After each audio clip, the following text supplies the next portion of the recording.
Hi everyone, welcome to device programme. मेरा नाम है आकाश कुमार। जैसे कि आप लोग जानते हैं, सीयूटी 2026 की फॉर्म फिलिंग स्टार्ट हो चुकी है। यूनिवर्सिटी ऑफ दिल्ली ने अपनी एडमिशन पॉलिसीज रिलीज कर दी है। नई एडमिशन पॉलिसीज क्या है? कुल मिलाकर 11 पॉइंट है जो कि आपको मुझे बताने हैं। देखिए, वैसे तो यहाँ पर 19-20 पॉइंट है, लेकिन वो 11 पॉइंट बहुत बारीकी से समझने जरूरी है, क्योंकि हो सकता है कि उनकी वजह से आपका कैंडिडेट रिजेक्ट हो जाए। और ये अभी आपको नहीं पता चलेगा, ये जब पता चलेगा जब आप अपना सीएसएस मतलब कॉमन सीट एलोकेशन सिस्टम, जो कि इसका एडमिशन पोर्टल है, वहां पर जाकर फॉर्म फिल कर रहे होंगे। जब आपको यूनिवर्सिटी ऑफ दिल्ली बताएगी कि हमारी एडमिशन पॉलिसी में ये बात नहीं है, हमारी एडमिशन पॉलिसी में ये बात नहीं है, इस वजह से आपका कैंडिडेट रिजेक्ट हो गया। तो दोस्तों, बहुत जरूरी है जानना कि वो एडमिशन पॉलिसीज क्या है। तो चलिए स्टार्ट करते हैं। मैंने यहाँ पर हाईलाइट कर लिया जिससे कि आपका ज्यादा समय ना जाया जाए। तो चलिए यहाँ पर देखते हैं। सबसे पहला तो ये जो है ना, जो भी यूनिवर्सिटी ऑफ दिल्ली में अभी यूजी प्रोग्राम के अंदर एडमिशन हो रहा है, सभी के सभी सीयूटी यूजी 2026 के द्वारा हो रहे हैं, केवल स्कूल ऑफ ओपन लर्निंग को छोड़कर, non collegiate women education board NCWEB को छोड़कर और फॉरेन नेशनल को छोड़कर, मतलब फॉरेन वाले बच्चे उनको छोड़कर। यहाँ पर मैं आपको बता दूं, स्कूल ऑफ ओपन लर्निंग की कुल मिलाकर लगभग 5 लाख से भी ज्यादा स्टूडेंट होते हैं, लेकिन वो सीयूटी यूजी के जरिए एडमिशन नहीं होगा। यहाँ पर रेगुलर सीट्स पर ही एडमिशन हो रहा है। फिर इसके बाद ये वाला पॉइंट हमें नहीं पढ़ना है। यहाँ पर फोर्थ पॉइंट पढ़ते हैं। देखिए, बहुत इंपॉर्टेंट ये है कि कैंडिडेट मस्ट हैव पास्ड और studied class 12th examination its equivalent from a single recognised board. Single recognised board का मतलब क्या है भाई? ऐसा नहीं होता कि फिजिक्स केमिस्ट्री आपने पढ़ लिया एक बोर्ड से, मैथमेटिक्स आपने पढ़ लिया दूसरे बोर्ड से, और तब आपकी कंबाइंड मार्कशीट जनरेट हो रही है। ऐसा नहीं होना चाहिए।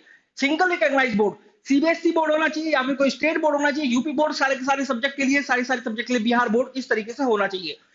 फिर है आपका एक और पॉइंट जो कि हमेशा बच्चे पूछते हैं कि मैं जो आप देखेंगे ना कि एनटीए सीयूटी ने जो अपना एडमिशन बुलेटिन जारी किया या फिर जो इन्फॉर्मेशन ब्रोशर जारी किया, ये बोलना सही रहेगा, वहां पर लिखा हुआ है कि student can opt any subject irrespective of the class 12। तो मैं आपको बता दूं भाई, वो तो एनटीए का सीयूटी का इन्फॉर्मेशन बुलेटिन है। आपको ये देखना है कि यूनिवर्सिटी, कौन सी यूनिवर्सिटी आप टारगेट करें, कौन सा कोर्स आप टारगेट करें, उसका एलिजिबिलिटी क्राइटेरिया क्या है, उसकी एडमिशन पॉलिसीज क्या है। तो यूनिवर्सिटी ऑफ दिल्ली ने बहुत साफ साफ अपनी एडमिशन पॉलिसीज में लिखा हुआ है कि आप कोई भी ऐसा सब्जेक्ट मान लीजिए जो कि आपके पास क्लास 12 में नहीं था, तो ये लिखा हुआ सभी स्टूडेंट को केवल वही सब्जेक्ट ऐसे लेने जो कि अपने क्लास 12 में है या फिर थे। इसके बाद बहुत इंपॉर्टेंट ये है कि इन केस अगर आपको कोई ऐसा सब्जेक्ट टेस्ट मिलता है जो कि क्लास 12 के अंदर नहीं है, जैसे कि आप आईएससी बोर्ड की बात कर लीजिए, उनके पास कॉमर्स होता है लेकिन वो बिजनेस स्टडीज के साथ काफी ज्यादा मैच करता है, लेकिन आपको ये भी देखना है कि जो सिलेबस मैच कर रहा है क्या वो मोर देन 50% है। अगर मोर देन 50% है तो फिर आप बिजनेस स्टडीज ले सकते हैं। इन केस अगर आप बायोटेक्नोलॉजी पढ़ रहे हैं और बायोलॉजी है डोमेन सब्जेक्ट के अंदर, I am just taking an example, तो फिर आप वहां पर बायोलॉजी ले सकते हैं।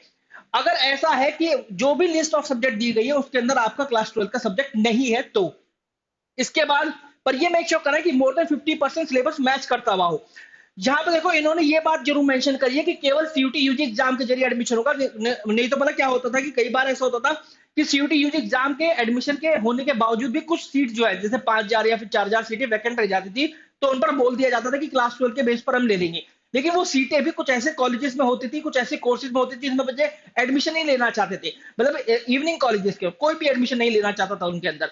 तो वहां पर ये बोल दिया गया था कि चलो भी हम एक काम करते हैं कि क्लास 12 के स्कोर के बेस पर ले लेते हैं इन सीटों के लिए एडमिशन। लेकिन यहां पर इन्होंने बहुत क्लियरली बोल दिया कि सीयूटी यूजी 2026 ही एकमात्र जरिया होगा एडमिशन लेने के लिए। इसके बाद जो इंपॉर्टेंट लाइन है वो ये है कि कैंडिडेट जो भी यूनिवर्सिटी ऑफ दिल्ली के अंदर एडमिशन लेना जा रहा है, हाँ सीयूटी यूजी 2026 तो देना ही होगा, साथ में इसका एग्जामिनेशन देकर कॉमन सीट अलोकेशन जो इनका रहता है ना सीएसएस 2026 के लिए, जो कि एक नया पोर्टल होगा जिसके जरिए आपका एडमिशन होगा। फेज 1, 2, 3 आपको पूरे करने होंगे, जहां पर फेज 1 के दौरान आपको अपनी पर्सनल डिटेल्स डालनी होगी, फेज 2 के दौरान आपको वहां पर प्रेफरेंस डालनी होगी, जहां पर आप बताओगे कि भैया मेरा ये कोर्स है, मेरा ये कॉलेज है और मुझे ये मेरी प्रेफरेंस शीट है, मतलब ये नंबर ऑफ कॉलेजेस, ये नंबर ऑफ कोर्सेज, अब जिसमें भी मेरा एडमिशन होता हो मेरे स्कोर के हिसाब से और कॉलेज के कट ऑफ के हिसाब से तो मुझे एडमिशन दे दो।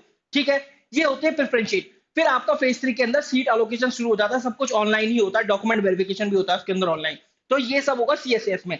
फिर है एक और पॉइंट, जहां पर इन्होंने बोला है कि जब भी सीयूटी 2026 की आप फॉर्म फिलिंग कर रहे होंगे तो ये मेक श्योर करना कि नेम, सिग्नेचर, फोटोग्राफ बहुत ध्यान से आप फिल करें, क्योंकि ये ऑटो इंटीग्रेट होगा। आप वहां पर सीयूटी का अपना रजिस्ट्रेशन नंबर डालेंगे, सीधा का सीधा यूनिवर्सिटी ऑफ दिल्ली सीयूटी की फॉर्म फिलिंग से ही या फिर सीयूटी का रजिस्ट्रेशन फॉर्म से ही आपकी डिटेल्स पिक कर लेगी।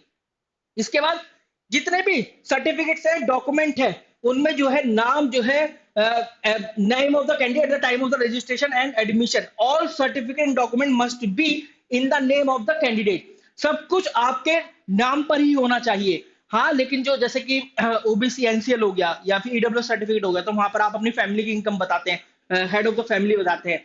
लेकिन बाकी जो सर्टिफिकेट्स हैं, जैसे कि आपका कैरेक्टर सर्टिफिकेट हो गया, आपका ट्रांसफर सर्टिफिकेट हो गया, या फिर आपका कैटेगरी सर्टिफिकेट हो गया, वो आपके नाम पर ही बनेगा, ठीक है। या फिर आपका कोई क्लास 12 की मार्कशीट, वो तो आपके नाम पर ही होगी। क्लास 10 की मार्कशीट कम सर्टिफिकेट आपके नाम पर होगा। आधार कार्ड, पैन कार्ड, सब कुछ आपके नाम पर होगा। मेक श्योर करना कि आपका नाम हर जगह मैच करता हो, आपके पिताजी का नाम हर जगह मैच करता हो, आपका जो भी जहां जहां एड्रेस है वो हर जगह सेम ही हो। ये सब अभी कुछ सब कुछ मेंशन वो कर लेना, मेक श्योर कर लेना, जिससे कि कोई भी अगर दिक्कत हो बाद में आप उसको सही करा पाओ।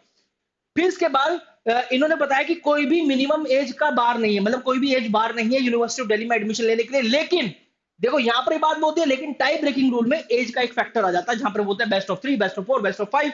अगर तब भी बराबर हो जाते हैं तो क्लास 10th वाले जो क्लास 10th के मार्क्स होते हैं उसको कंसीडर करते हैं, तब भी बराबर हो जाते हैं, तो फिर एक उम्र दराज व्यक्ति या उम्र दराज कैंडिडेट को जगह दी जाती है जिसकी एज ज्यादा है। फिर इसके बाद एक यहाँ पर इंपॉर्टेंट लाइन ये है कि गैप ईयर कोई भी वो नहीं होगा, मतलब बार, मतलब जो बच्चे 2022 में लिखे थे सीयूटी यूजी एग्जामिनेशन, उनका नहीं हो पाया एडमिशन किसी वजह से, तो वो अभी भी एडमिशन ले सकते हैं 2026 का एग्जाम देकर। लेकिन उनके लिए 2026 का ही स्कोर वैलिड होगा। सबके लिए जो भी 2026-27 सेशन के अंदर एडमिशन लेने जा रहा है, उनका सीयूटी 2026 का ही स्कोर वैलिड होगा। फिर इसके बाद एक इंपॉर्टेंट लाइन यहां पर ये है, ओरिजिनल डॉक्यूमेंट जो है ना, जो भी कैंडिडेट के एडमिशन के दौरान अगर कोई भी उनके अंदर गड़बड़ी पाई जाती है, कोई भी फेक पाए जाते हैं, तो कैंडिडेट का जो कैंडिडेचर है वो रिजेक्ट कर दिया जाएगा। अगर एडमिशन हो चुका है, ठीक है, बहुत ध्यान से सुनना, एडमिशन हो चुका है, आपने एडमिशन फी पे कर दी है, लेकिन आप जब कहीं दिखाने गए ना, वहां पर एडमिट डिपार्टमेंट को फिजिकल डॉक्यूमेंट वेरिफिकेशन के दौरान कुछ कॉलेजेस में होता है ऐसा, और वहां पर कुछ फेक पाया गया, तो आपकी एडमिशन फी भी रिफंड नहीं की जाएगी। ये उन्होंने यहाँ पर बात लिख दी है, ठीक है। So guys, this was all about the video. I think things are clear. In case अगर आप प्रिपेयर करें सीटीयूजी एग्जाम के लिए, अभी तक जो देख लिया वीडियो तो प्रिपेयर कर ही रहे होंगे, तो you can call at 6363286363 so that you can have a badge that will prepare you not only for the CUTUG examination but will give you the fast track revision for your board examination as well। काफी अच्छा वो course चल रहा है, आप जाकर join कर लीजिएगा। आपको बस इस पर नंबर पर कॉल करना है एंड आपको ये बोलना है कि मुझे सीयूटी एंड बोर्ड्स का जो बैच है उसके बारे में जानकारी प्रोवाइड कर दीजिए। Wish you very good luck guys, thank you very much.